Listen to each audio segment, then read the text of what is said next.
Fire এই আপনার কথায় আমি এখানে ফেল করে নাই, নিভাইছে। আগুন যদি না নিভাইতে তো সব জায়গায় যেত, ফেল করলো কিভাবে?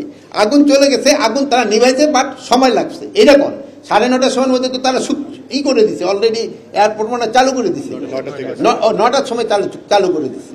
শোনেন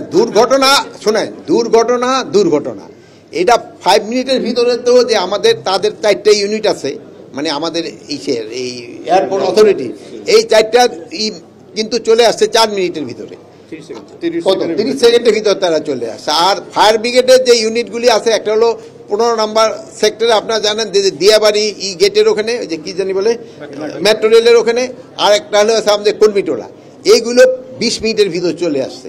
but in the meantime ওখানে যেই জায়গায় আগুনটা ধরছে, আগুন দেখে ওখানে কিছু কেমিক্যালও মনে হয়েছিল, গার্মেন্টস ম্যাটেরিয়াল কেমিক্যাল, শুধু দাগ্ধ পদার্থগুলো খুব বেশি ছিল, এই জন্য হয়তো আগুনটা ছড়াই গেছে, তাড়াতাড়ি কন্ট্রোল করতে সময় নিছে।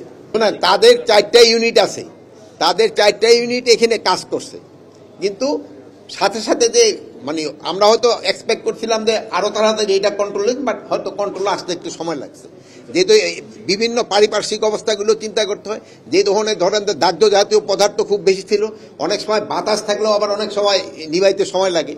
এই অগ্নিকাণ্ডের ভিতরে যদি কোনো অব্যবস্থাপনা থাকে, এই জন্য আমরা 4টা দেশের ইনভাইট করছি তাদের আসার জন্য।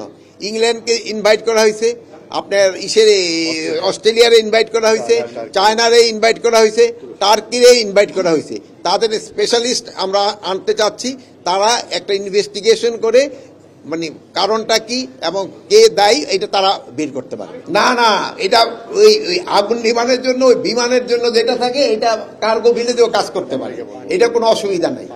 আপনি ওই যে ধরেন আমরা যেই ড্রেসটা বাসায় পরি, ওইটা অনেক সময় তাড়াহুড়া হলে ওইটা পরে আত্মীয় স্বজনের বাসাও যাওয়া যায়।